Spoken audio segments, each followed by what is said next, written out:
పుట్నాల పొడి అనండి, పప్పుల పొడి అనండి, ఇది ఏ విధంగా తయారు చేసుకోవాలో ఇప్పుడైతే చూసేద్దాం ఫ్రెండ్స్. ఫస్ట్ పెద్ద సైజులో ఉండే పుట్నాలను అయితే తీసుకోవాలి. హైబ్రిడ్ పుట్నాలు, చిన్నగా ఉండే పుట్నాలు తీసుకున్నట్లయితే కనుక అవైతే సబ్బు వాసన, సోపు వాసన అయితే వస్తుంటాయి. నేను చాలాసార్లు ట్రై చేసి పడేసాను ఫ్రెండ్స్.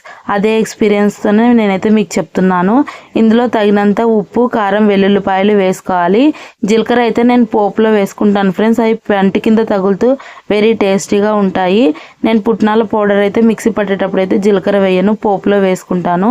ఇందులో కరివేపాకు, జీలకర్ర వేసుకొని పోపు పెట్టేసుకోవడం ద్వారా పుట్నాల పౌడర్ని మనం ఎందులో అయినా నంచుకొని తినొచ్చు ఫ్రెండ్స్. ఒగ్గాని కానివ్వండి, ఉప్మా కానివ్వండి, సడన్గా దోశలు వేసినప్పుడు ఇంతో చట్నీ అవైలబుల్ లేకున్నప్పుడు కానివ్వండి, ఈ పౌడర్ చాలా బాగా హెల్ప్ అవుతుంది. పప్పుల పొడిని మనము వెరీ టేస్టీగా క్విక్గా చేసేసుకోవచ్చు. ఈ విధంగా పోపు పెట్టి మనం పప్పుల పొడిని అయితే మిక్స్ చేసుకోవడం ద్వారా మనకైతే గొంతు పట్టేయదు తినేటప్పుడు. చాలామందికి పుట్నాల పౌడర్ కానీ పప్పుల పొడి కానీ తినేటప్పుడు గొంతు పట్టేస్తుంది అంటారు.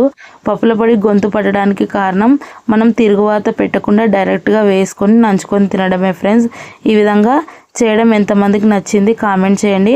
అలాగే మీరు ఏ విధంగా చేసుకుంటారనేది కామెంట్లో తెలపండి ఫ్రెండ్స్. అలాగే వీడియోస్ కనుక నచ్చుతున్నట్లయితే ఛానల్ అయితే సబ్స్క్రైబ్ చేసుకొని లైక్ చేసి షేర్ చేయండి.